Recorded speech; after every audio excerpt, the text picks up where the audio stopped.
Hi hello నమస్తే, నేను కృష్ణాంజనేయులు. ఆంధ్రప్రదేశ్ రాజకీయాలనే మత రాజకీయాల కేంద్రంగా మలచాలని చూస్తున్నారా? మతం అనేటువంటి అంశాన్ని రాజకీయ కేంద్రంగా మార్చాలి, దాని ద్వారాగా లబ్ధి పొందాలి అనేటువంటి ప్రయత్నాలు జరుగుతున్నాయా? ఇలాంటి అనుమానాలు బలపడుతున్నాయి.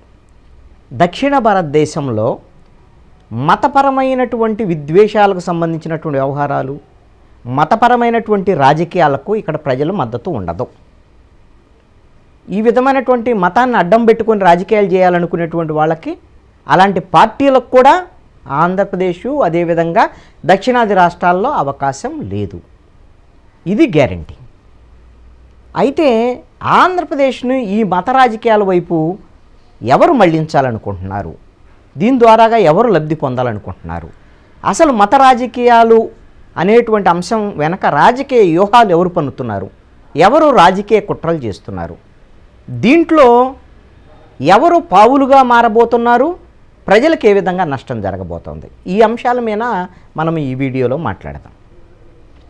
ఆంధ్రప్రదేశ్లో మత రాజకీయాలని ఫలానా వాళ్ళు వ్యూహరాజ్యం చేస్తున్నారు, ఫలానా వాళ్ళు కుట్రలు చేస్తున్నారు అనిగిన ఒక ఆరోపణ చెయ్యాలి అని అంటే ఆధారం కావాలి.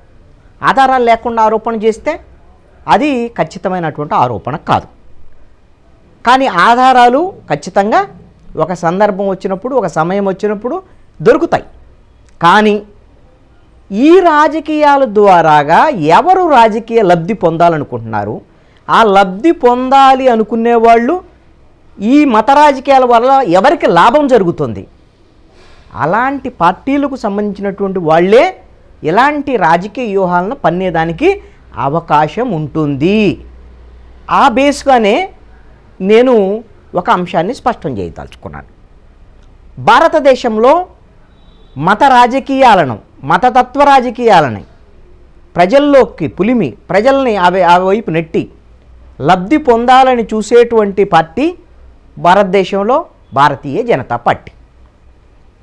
ఆ విధంగా హిందుత్వం అనే నినాదాన్ని హిందువులందరికీ తామే ప్రతినిధులు అంటూ చెప్పుకొని హిందూ ఓటు మొత్తం కూడా పోలరైజ్ చేసేటువంటి విధంగా కొన్ని ప్రకటనలు చేయటం, కొన్ని కార్యక్రమాలు నిర్వహించటం, ఈ విధంగా కొన్ని మతాల మధ్య విద్వేషాల ద్వారాగా రాజకీయ లబ్ధి పొందేటువంటి ప్రయత్నాలు చేయటం అనేటువంటిది బీజేపీ అనేక సందర్భాల్లో అనేక రాష్ట్రాల్లో చేస్తూ వచ్చింది. ఆంధ్రప్రదేశ్లో కూడా చేసింది. ఇంతకుముందు అవధారణలో కూడా చెప్తాను. ఫలించిందా లేదా అనేది వేరే అంశం.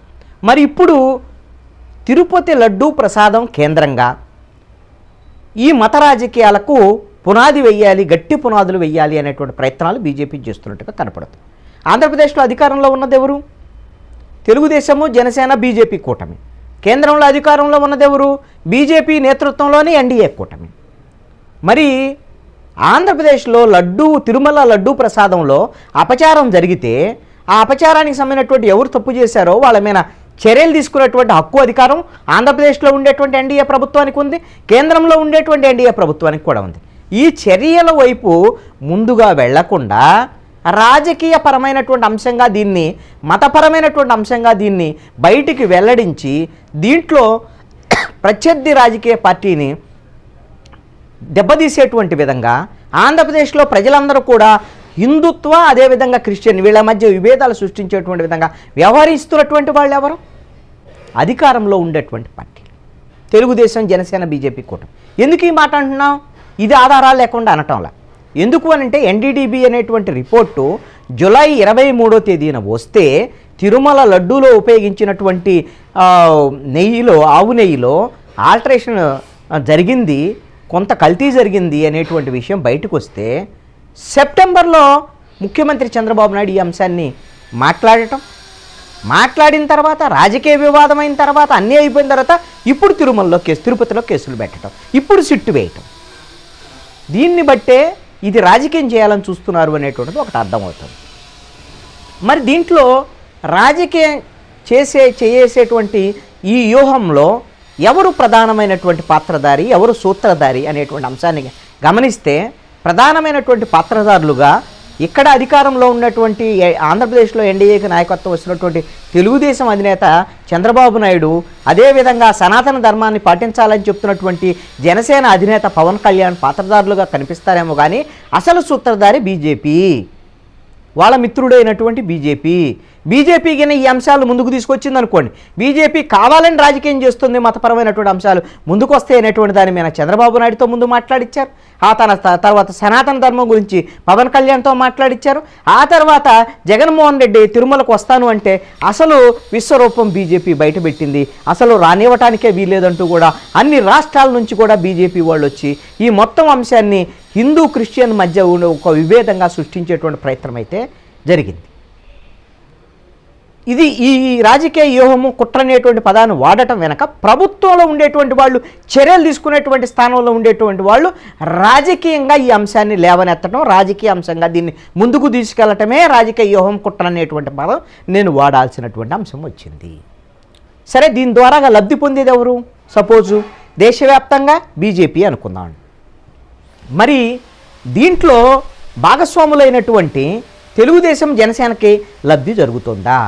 ఒకవేళ ఆంధ్రప్రదేశ్ రాజకీయాలు, ఆంధ్రప్రదేశ్ ప్రజలు చాలా చైతన్యవంతులు, మతతత్వ రాజకీయాలని అంగీకరించేటువంటి అవకాశం ఉండదు, అలాంటి దానికి సపోర్ట్ చేసేదానికి అవకాశం ఉండదు. దాంట్లో ఎటువంటి సందేహం లేదు. గతంలో అనేక సందర్భాల్లో రుజువైంది.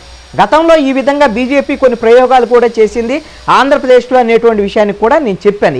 ఏమిటి అంటే 2 ఉదాహరణలు మీకు సింపుల్గా చెప్తాను. మీరు గుంటూరులో ఉన్నటువంటి Jinnah tower centre, Jinnah tower అనేటువంటిది గుంటూరు మధ్యలో ఎందుకు ఉండాలి, దాన్ని కూల్చేస్తామంటూ బీజేపీకి సంబంధించినటువంటి వాళ్ళు దాని మీద గందరగోళం చేసి దాన్ని రాజకీయం చేసేటువంటి ప్రయత్నం చేసిన నేపథ్యంలో వైఎస్ఆర్ కాంగ్రెస్ పార్టీ అధికారంలో ఉన్నప్పుడు వైసీపీ ఏం చేసింది? జిన్నా టవర్కి 3 రంగులు జాతీయ జెండా రంగులు వేసేసి జాతీయ జెండా ఎగరవేశారు అక్కడ. దాంతో వెనక్కి తగ్గాల్సినటువంటి పరిస్థితి వచ్చింది.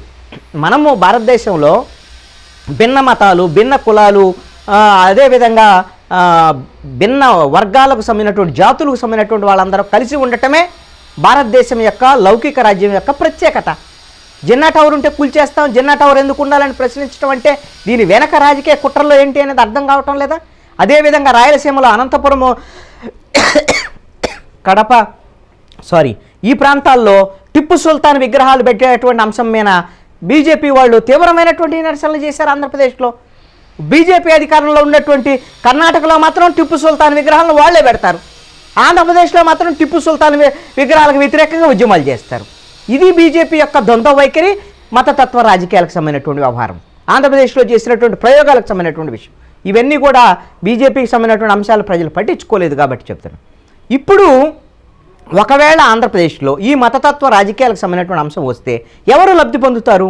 బీజేపీకి సంబంధించినటువంటి మాది మతతత్వానికి సంబంధించినటువంటి అంశం, మాకు పేటెంట్ హక్కులు ఉన్నాయి, మతతత్వం అన్న వాళ్ళు మాకు హిందువుల యొక్క మనోభావాలను కాపాడేటువంటి పార్టీ కూడా చెప్పుకుంటారు. మరి ఇలాంటి లాభం జరిగిందనుకోండి, ఇప్పుడైతే బీజేపీతో ఎన్డీఏలో కలిసి ఉన్నారు తెలుగుదేశం, జనసేన, ఇక్కడ కూడా ఎన్డీఏతో కలిసే ఉంది తెలుగుదేశం, జనసేన. మరి ఇప్పుడు ఎప్పుడు కలిసే ఉంటారా?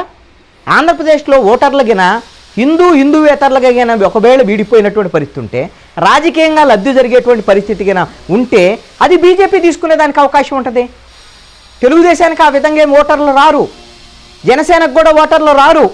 పవన్ కళ్యాణ్ ఈ శుద్ధికి సంబంధించినటువంటి దాంట్లో దీక్షలు తీసుకున్నా, ఆయన మొత్తము దుర్గగుడికి సంబంధించినటువంటి మెట్లు క్లీన్ చేసి ఇవన్నీ బొట్టు పెట్టుకున్నా, ఇవన్నీ చేసినా కూడా హిందూ ఓట్లు అయినటువంటిది బీజేపీకి వెళ్తాయి తప్ప పవన్ కళ్యాణ్కో తెలుగుదేశానికి వచ్చేదానికి అవకాశం లేదు.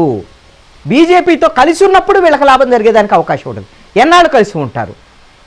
జీవితాంతం ఇంకా ఆ పార్టీలతో కలిసే ఉంటారా? ముగ్గురు కలిసే ముందుకు వెళ్తారా? ఒకవేళ విడిపోయినటువంటి పరిస్థితి ఉంటే బీజేపీకి లాభం జరిగింది తప్ప ఈ పార్టీలు నష్టపోయేదానికి అవకాశం ఉంటుంది. మరి ఇవన్నీ అంచనాలు లేకుండా, లేకపోతే ఎందుకు చేస్తున్నారు ఏమిటి అనేటువంటి దాని మీద వాళ్ళ ప్రణాళికలు ఏంటి ఇవన్నీ ఉంటాయి నేను అనుకోను. తెలుగుదేశం, జనసేన అయితే ఇప్పుడున్నటువంటి టార్గెట్ వైసీపీని దెబ్బతీయటం, అదేవిధంగా జగన్మోహన్ రెడ్డిని దెబ్బతీయటం అనేటువంటి లక్ష్యంగా సాగుతున్నట్టు రాజకీయంగా